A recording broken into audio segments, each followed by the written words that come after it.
베드로후서 1장 12절부터 21절 말씀을 본문으로 잠시 묵상하게 됩니다.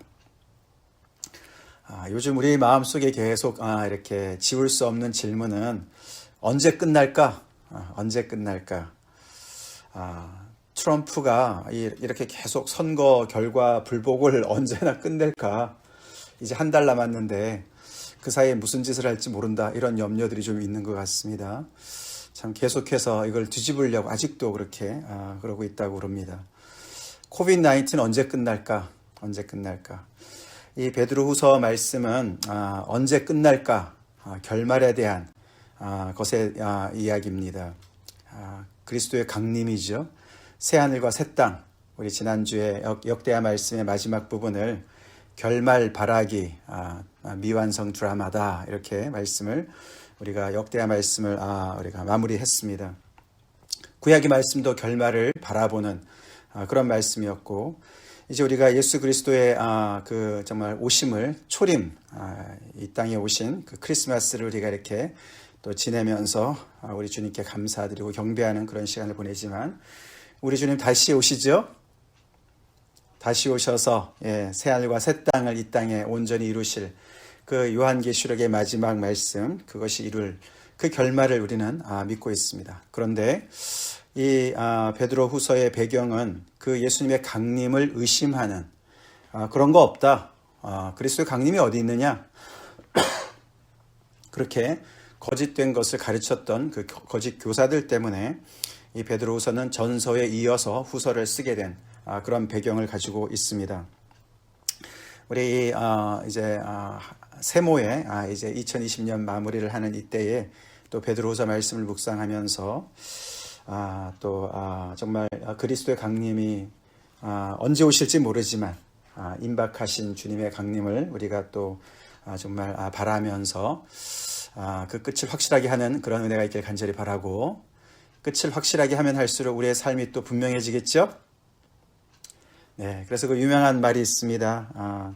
그 성공하는 사람들의 7가지 그런 습관이라는 책이 있는데 거기 보면 그 중에 하나가 그런 사람들은 항상 결말을 마음에 두고 시작한다, 이렇게 얘기합니다. 뭔가 시작할 때 그 결말을 항상 마음에 두고 그 목적을 향해서 달려간다는 것이죠. 그만큼 우리는 예수님의 강림이 너무나 중요한 우리 정말 그 기독교의 교리 중에 하나 아니겠습니까? 너무너무 중요한 것이죠. 그것을 이렇게 사람들의 이성이 발달할수록, 또 예수님의 다시 오심이 늦어질수록 그리스도의 강림은 없다, 재림은 없다, 그렇게 얘기하는 사람들이 많이 있습니다. 또는 반대로 그리스도의 강림 때문에 완전히 또 이단들이 너무나 성행하고 있습니다. 그런 것에서 우리는 말씀에 굳게 서서 거기에 요동될 것도 아니고, 또 그렇다고 해서 예수님의 강림은 안 올 거다 이렇게 부인하는 사람들을 본받을 것이 아니고, 우리는 정말 거기에 정말 건강한 그런 긴장감을 가지고 이 그리스도의 강림을 준비하는, 예수님의 다시 오심을 준비하는 그런 귀한 그런 정결한 신부로 주님 앞에 바로 섭시다. 오늘 본문 말씀은 어제에 이어서 이제 두 번째 말씀인데, 우리 그 베드로가 그와 동일하게 믿음을 받은, 보배로운 믿음의 선물을 받은 사람들한테 편지를 한다. 그래서 편지에 인사를 하면서 그 앞부분의 11절까지 이 하나님의 그 보배로운 믿음의 선물을 받은 사람들이 얼마나 엄청난 은혜를 입었는가, 하나님과 그리스도 예수를 아는 것이 얼마나 복됐는가, 그것을 이제 설명을 좀 했습니다. 그러면서 그것을 정말 그 은혜를 받았다는 것은 계속되는 어떤 과정, 구원의 과정을 이루어 가는 것이고, 그리고 계속 성장해야 되는 것이고, 무엇보다도 하나님과 주 예수를 아는 것에 자라야 되는 것을 얘기하면서 열심히 자라다 보면 결국에는 우리 주 곧 구주 예수 그리스도의 영원한 나라에 들어가게 된다, 그런 이야기를 합니다. 그래서 그 어떤 결말을 또한 얘기를 하면서 계속 지금까지 열심히 살았는데 열심히 더욱더 주님 앞에서 열심을 내라고, 그래서 이렇게 하면은 너네가 무슨 일이 있어도 실족하지 않을 거다, 이런 어떤 그 격려의 말씀으로 이제 인사의 말씀을 시작한 다음에 오늘 이제 12절부터 이제 본론에 들어가기 전에 이제 어떤 그런 배경에 대한 이야기를 합니다. 우리 1절부터 11절은 이번 다가오는 주일에 제가 본문으로 삼아서 좀 더 자세하게 베드로서 전체의 말씀을 증거하길 원하고요. 오늘 우리가 12절부터 오늘 본문을 잠깐 살펴보기 원합니다. 이렇게 시작하죠. 베드로가 이렇게 얘기합니다. 그러므로 너희가 이것을 알고 이미 있는 진리에 서 있으나 내가 항상 너에게 생각나게 하려 하노라. 편지를 쓴 목적을 다시 하지요. 너네가 다 이미 알고 있고 이미 그 진리에 서 있는 거 내가 안다. 내가 새로운 거 무슨 기발한 거를 쓰려고 하는 것이 아니다. 너네가 이미 들었고 너네는 이미 거기에 서 있는, 안다는 것과 서 있다는 것을 강조하지요. 그래서 이 베드로 후서의 어떤 그 수신자들은 꽤 믿음에 서 있는 사람들이라고 볼 수가 있습니다. 물론 그 중에는 이제 믿음이 약한 사람들도 아직 초심자들도 있고요. 그리고 또 나아가서는 그 안에 거짓 선지자들이 있었던 것이죠. 거짓 교사들이 있었습니다. 그래서 베드로 전서와 약간 비교해 보면 베드로 전서는 외부에서의 어떤 그런 그 핍박과 어떤 그런 박해 때문에, 로마의 그 네로 정부로 인해서 박해 때문에 우리가 어떻게 고난을 이겨나가야 될 것인가, 한 5개월 전에 이 말씀 우리가 베드로전서 묵상하면서 저도 한번 말씀을 전한 기억이 나는데, 그런 것이라면 베드로 후서는 내부의 문제였습니다. 이런 그 신앙 공동체 안에, 교회 안에 이 거짓 교사들이 있었던 것이에요. 그래서 특별히 이 예수님의 강림에 대해서 그것은 거짓말이다 이렇게 얘기하는 사람들이 있었던 것이에요. 자, 그래서 오늘 이 베드로가 너네가 이미 알고 있고 이미 서 있는 그런 거 내가 알고 있다라고 얘기하면서 출발을 합니다. 그런데도 내가 이것을 다시 이렇게 너희한테 일깨워 주는 것이 내가 옳다고 여긴다. 특별히 예수님께서 나도 이제 곧 이 땅을 떠날 것을 말씀하셨는데, 아마도 요한복음 21장에 예수님께서 베드로에게 그죠? 내 양을 먹이라, 내 양을 치라 그 말씀하실 때, 너가 젊었을 때는 띠띠고 너가 원하는 대로 다녔지만 너가 이제 결박을 당할 때가 온다. 그런 말씀을 아마 얘기하는 것인지, 이제 베드로가 직감하고 있는 것이죠. 본인도 이제 곧 엑소도스 할 때가 온다. 떠날 때가 온다. 이런 얘기를 합니다. 그래서 그 엑소도스라고 표현을 해요. 그 원어에 보면은, 그러니까 우리 성도의 죽음은 끝나는 것이 아니죠. 우리가 마치 이스라엘 백성들이 출애굽해서 가나안 땅, 약속의 땅으로 간 것처럼 우리 하나님 믿는 사람들은 예수 그리스도의 영원한 나라로 가는 것이죠. 그 얘기를 합니다. 그런데 그렇게 되기 전에 내가 정말 너네한테 힘써서 알게 하기를 원한다. 굉장히 목자의 심정으로 글을 쓰는 것을 밝히고 있습니다. 아는 건데 이미 알고 이미 서 있는데도 왜 이렇게 가르쳐 주려고 그럴까요? 왜 일깨워 주려고 그럴까요? 이게 굉장히 중요하죠. 여러분들도 이미 믿음 안에 서 있는 분들이신데 왜 이렇게 매일 말씀을 들으십니까? 똑같은 거예요. 그 얘기는, 아니 어저께 밥 먹었는데 왜 오늘 또 밥 먹어? 뭐 이런 거랑 똑같습니다. 말이 안 되는 거죠. 그죠? 그런 것입니다. 우리가 이 주님을 안다는 것은 의뢰로 끝나는 것이 의뢰적인 것이 아니죠. 진리에 서 있는다는 것도 일회적인 것이 아닙니다.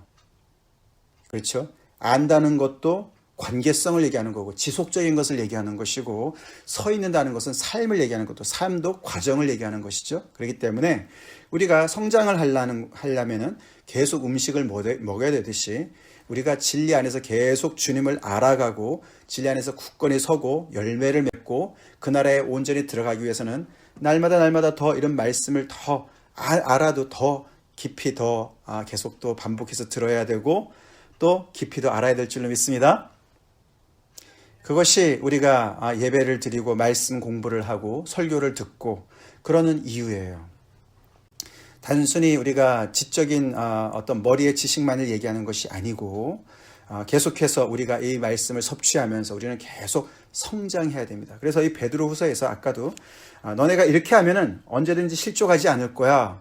그 얘기를 합니다. 지금도 계속 이렇게 안에서 이런 어떤 그 잘못된 가르침 때문에 흔들리는 많은 사람들이 있고 실족할 수 있는 영향이 그런 것이 위험이 많이 있지 않습니까? 어떻게 내가 이렇게 신앙생활에서 나는 구원받을까? 뭐 이런 염려들도 있고 말이죠. 그런데 그런 거 염려 안 해도 되는 게 뭐냐면요. 이렇게 말씀을 늘 가까이 하고 날마다 듣고 그 안에서 말씀대로 순종하고 열심히 성장하면은 그런 거 염려 안 해도 된다는 것입니다. 아멘이시죠? 실족 안 한다는 것이에요. 그것을 위해서 베드로가 이제 정말 자기가 엑소더스 할 날이 얼마 남지 않은 것을 알고서, 그렇지만 마지막 혼신을 다해서 힘써서 이렇게 다시 그들에게 일깨워주는 말씀을 기록하는 것이죠. 그러니까 잘 들어야 되겠죠. 유언의 말씀인 거나 마찬가지야. 베드로의 유언과 같은 서신이 바로 베드로 후서입니다. 물론 이제 베드로 후서는 이 신약의 27권의 정경 안에 들어오는 게 꽤 오래 후에, 좀 다른 것보다도 좀 후에 들어왔습니다. 그래서 처음에 좀 이런 이거 베드로가 쓴 거 맞는가? 베드로 전서와 좀 많이 분위기가 다른데, 이런 얘기들이 있었지만 이것은 전통적으로 베드로가 썼다고 분명히 이제 이야기들을 합니다. 자, 그러면서 이제 본론에 들어가지요. 16절에 우리 주 예수 그리스도의 능력과 강림하심을 너에게 알게 한 것. 이것이 이제 베드로가 이미 그들에게 알려준 것이죠. 즉 복음을 얘기한 것이죠. 복음. 그래서 여기 보시면은 사실 그가 이 대사도로서 어린 교회 공동체에게 정말 자기가 사도로서 그들에게 열심히 가르쳐주고자 했던 말씀이 이 베드로후서도 있지만, 베드로전서도 있지만, 사실 마가복음이 마가가 쓴 거라기보다도 마가가 베드로의 그 글을 대필했다. 마가가 베드로의 어떤 그런 가르침을 잘 기록해가지고 베드로의 어떤 그런 인터프리터, 그의 어떤 인터프리트, 해석하는 그런 사람으로 썼다. 그렇게 얘기합니다. 그래서 마가복음의 별칭이 베드로 복음이다. 이런 얘기도 있습니다. 그래서 어쩌면은 그 마가복음에 이미 기록된 어떤 복음의 어떤 모든 전반적인 얘기들을 같이 얘기할 수가 있습니다. 그래서 예수 그리스도의 능력과 강림하심, 이 복음의 능력을 얘기하는 것이죠. 예수를 믿을 때 정말 죄사함을 받고, 여기 오늘 특별히 1장 3절에 우리가 그 어제 본문에 그의 신기한 능력으로 생명과 경건에 속한 모든 것을 우리에게 주셨다. 할렐루야. 복음의 능력이죠. 예수를 믿을 때 우리 공나 아무것도 없지만 우리가 죄사함 받고 하나님의 자녀 되는 권세를 얻고, 그리고 그 생명, 영원한 생명을 얻고, 이 모든 것이 능력이죠. 그래서 이 생명과 경건에 속한 모든 것을 주시는 그 하나님의 예수 그리스도에 대한 것, 플러스 강림하심. 예수님께서 말씀하셨잖아요. 그죠?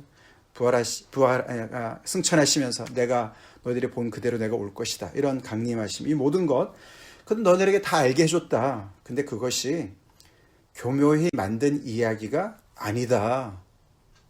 이거 내가 꾸며낸 얘기 아니다. 몇 명이서 꾸며낸 얘기가 아니다. 이것은. 그렇게 얘기를 합니다. 자, 이 교회에게 본인이 떠나기 전에 정말 그들에게 정말 계속해서 일깨워주고자 하는 말을 하기 위해서 내가 이걸 쓴다 이러고 얘기하고 본론으로 들어가는데 교묘한 이야기라는 얘기를 하지요. 그죠? 그런 오해가 있기 때문에 그런 것이죠. 베드로가 얘기하는 거 다 그거 만든 거야. 꾸민 얘기야. 거짓말이야, 그거. 이렇게 얘기하는 사람들이 있는 거예요.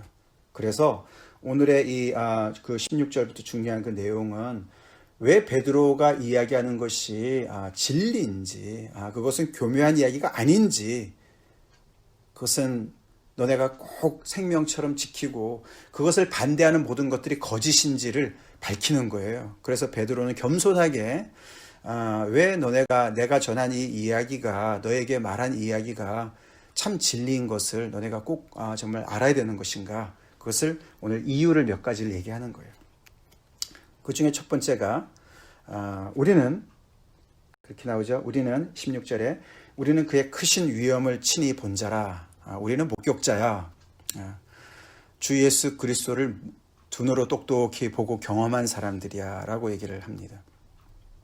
그러면서 그가 정말 예수님과 3년 반 동안 그렇게 공생의 기간 동안 같이 지내지 않았습니까? 그것도 수석 제자로서 예수님을 친히 경험한 것이 뭐 얼마나 많이 있겠습니까? 그죠? 근데 그 중에 딱 한 가지를 골라서 얘기를 하는 거예요. 그게 바로 여기 17절부터 나오는 얘기가 뭡니까? 18절, 17, 18절에 나오는 얘기가 변화산에 올라갔을 때 얘기예요. 변화산에 올라갔을 때. 부활하신 예수님을 만난 적도 있고 말이죠. 그죠? 그거 뭐 더 정말 엄청난 얘기가 있을 텐데, 베드로는 신기하게도 이 변화산의 그 사건을 얘기를 합니다. 그러면서 결국은 그때 우리가 그것을 봤는데 본 것뿐만 아니라 우리가 들은 얘기가 있다. 그때 들은 얘기가 뭡니까? 내 사랑하는 아들이요, 내 기뻐하는 자라. 그렇게 하늘에서 음성이 들렸어요. 그죠? 그러면서 너희는 그의 말을 들으라. 너희는 그의 말을 들으라. 그렇게 이제 음성이 들렸었습니다. 그죠? 여러분 아시지 않습니까? 변화산 이야기. 이때가 사실은 베드로가 예수님, 베드로뿐만 아니라 12 제자들이 예수님께서 가이사랴 빌립보 지방으로 데려가셔가지고, 그죠? 이제 비로소 너희는 나를 누구라 하느냐 물어보시고, 그러니까 베드로가 주는 그리스도 살아계신 하나님의 아들이십니다. 멋지게 고백을 하고, 그때부터 예수님께서 이제 인자가 이제 핍박을 받고 죽을 것이다. 죽은 지 사흘 만에 부활할 것이다. 이 말씀 하시기 시작하신 거예요. 그죠? 그러니까 난리가 났어요. 이 제자들이. 어떻게 메시아가 죽는다고 말씀하십니까? 말도 안 됩니다. 이러면서 그 안에 엄청난 위기가 왔었죠. 예수님께서 꾸짖으시고, 이제 그런 사건이 앞에 있었어요. 그 다음에 변화산의 사건이 오지 않습니까? 그죠? 그래서 이때는 베드로조차도 이 예수님 맞아 이거? 예수님이 메시아 맞나? 이런 의심이 들었을 때였습니다. 근데 갑자기 예수님께서 베드로와 야고보, 요한 3명을 데리고 이 높은 산에 올라가셨어요. 어떤 산인지 이름은 좀 이렇게 사람들이 잘 결정을 못하지만 거룩한 산에 있었던 것이죠. 그때 너무너무 거기서 이제 막 그 변화돼 예수님께서 막 세탁하는 사람이 그보다 더 그렇게 희게 할 수 없었던 그런 옷을 입은 광채가 나는 그런 예수님의 모습으로 변화되시고, 거기에서 모세와 엘리야를 보지 않았습니까? 그래서 베드로가 여기가 너무 좋습니다. 여기다 초막 3개를 지읍시다. 뭐 이런 헛소리를 막 하고 이랬던 장면 아닙니까? 그때 들리는 얘기였죠. 그죠? 하나님께서 말씀하시는 거죠. 이는 내 사랑하는 아들이야. 너네 의심하지 마. 너네는 그의 말을 들어. 나는 내가 기뻐하는 자야. 결국은 여기서 사실 베드로는 이 사람들한테 교묘의 이야기를 꾸민다, 복음을 이렇게 얘기하는 사람들한테 우리가 목격자 이러면서 자기의 어떤 권위를 앞세우는 것 같지만 그렇지 않습니다. 그의 권위는 예수님을 경험하고 예수님께서 예수님으로부터 들은 말씀에 근거한 것이죠. 그러면 예수님의 말씀은 어떤 그런 근거가 있느냐? 그 예수님은 또 헛소리 할 수 있는 거 아니야? 그 얘기를 하는 거죠. 그게 아니라는 것이에요. 그들도 나도 의심했었는데 하나님께서 이 변화산 속에서 이렇게 말씀하셨어. 그래서 정말 그 메시아가 죽는다는 이야기, 말도 안 되는 이야기였지만, 이해도 안 되는 이야기였지만 결국은 그 말씀대로 이루어졌고 예수님은 부활하셨고 또 그 부활하신 예수님께서 다시 오신다고 말씀하신 거야. 전체적인 것에 어떤 어떻게 보면은 처음이 되는 그런 말씀을 그 어떤 경험을 붙잡은 것 같습니다. 그렇기 때문에 이렇게 얘기하는 것을 통해서 이것은 그냥 공교히 만든 그렇게 꾸민 이야기가 절대로 아니라는 것을 강조하죠. 결국은 이 모든 것을 얘기하시는 것은 하나님 아버지로부터 온 이야기라는 것을 강조하는 거예요. 그의 개인적인 경험이긴 하지만, 체험이긴 하지만 그 체험 자체를 강조하는 것이 아니라 그 체험의 내용인, 경험의 내용인 예수 그리스도가 누구신가, 예수님께서 뭐라고 말씀하셨는가, 또 그 예수님에 대해서 하나님이 뭐라고 말씀하시는가, 이 모든 것들을 다 이야기를 하는 것이죠. 그 다음에 이제 두 번째로 중요한 이야기가 이제 19절에 왜 이것이 공교히 만든 이야기가 아니고 너네가 잘 들어야 되는 것인 것을 다시 강조하는 것이 여기 보면 더 확실한 예언이 있다. 기록된 말씀을 얘기합니다. 그죠? 성경의 모든 예언을 얘기합니다. 자, 아까 제가 묵상 기도할 때 처음 시작할 때 읽어드린 것도 이사야서 말씀이죠. 이 새하늘과 새 땅의 예언, 그리고 정말 예수님께서 다시 이 땅의 모든 것을 다 정말 회복하신다는 그런 모든 메시아에 관계된 모든 예언들, 이런 모든 예언된 모든 것들이 있다는 것이죠. 그렇죠? 기록된 말씀이 있는 거예요.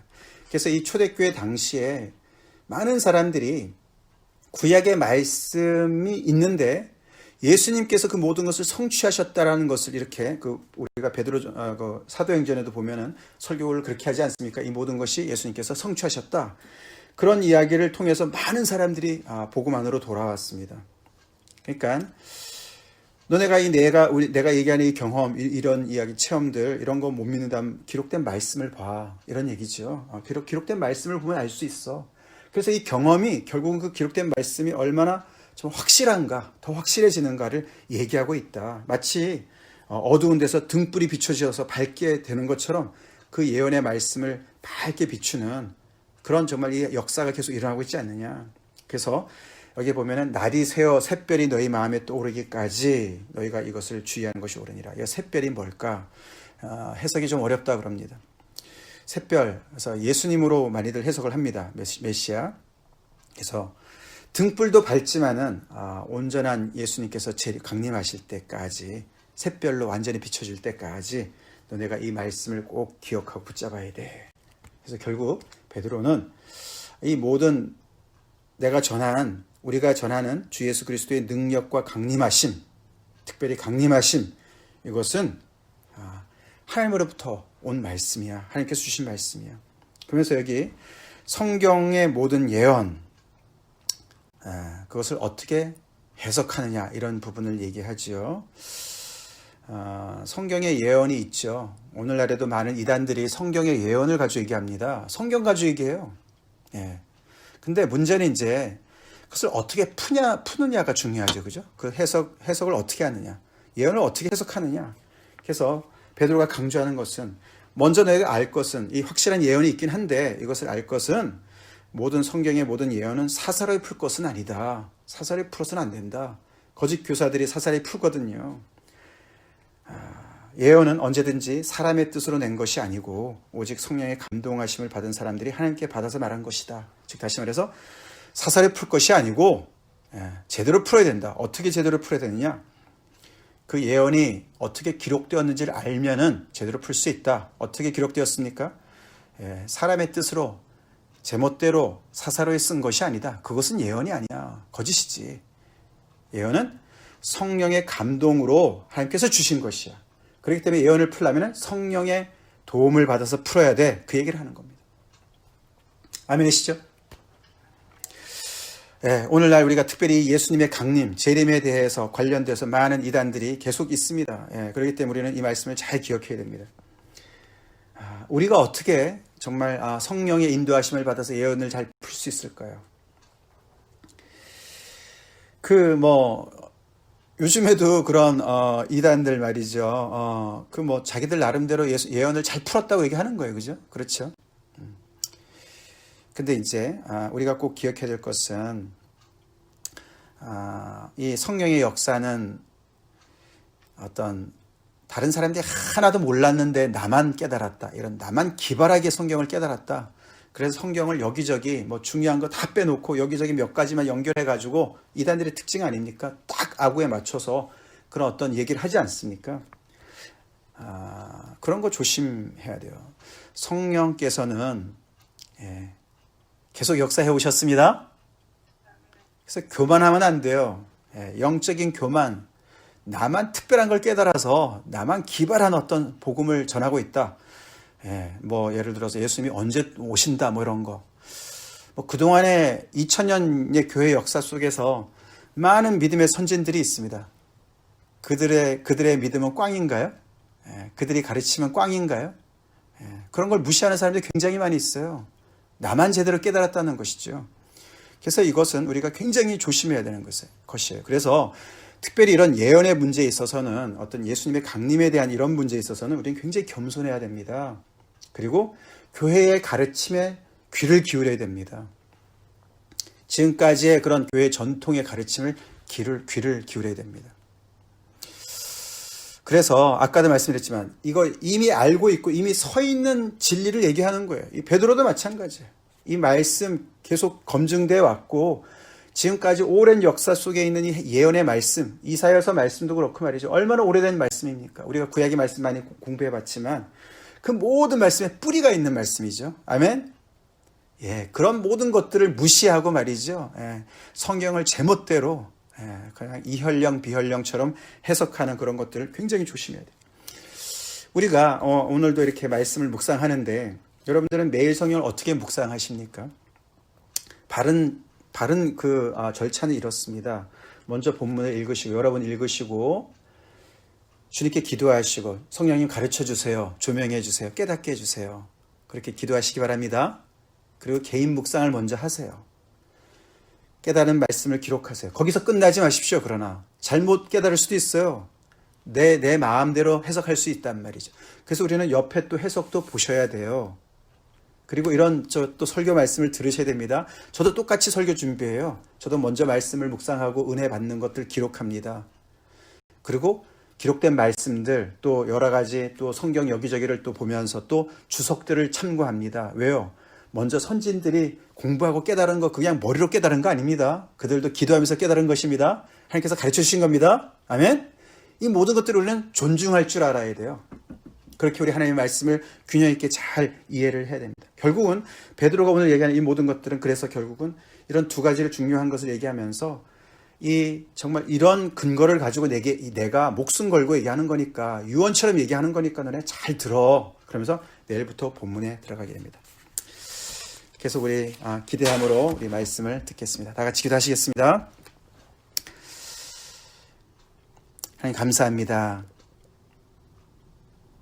우리에게 오늘도 귀한 말씀으로 길을 비춰주시고 아버지 진리 가운데로 인도하시는 하나님께 감사드립니다. 주의 강림에 대한 이 또 가르침이 있는 베드로서 말씀을 통해서 주님 저희 확실한 결말 되시고 이미 주신 결말 또 우리의 결말을 이루시는 주님을 아버지 우리가 열심히 따라가는 저희가 되게 해 주시옵소서.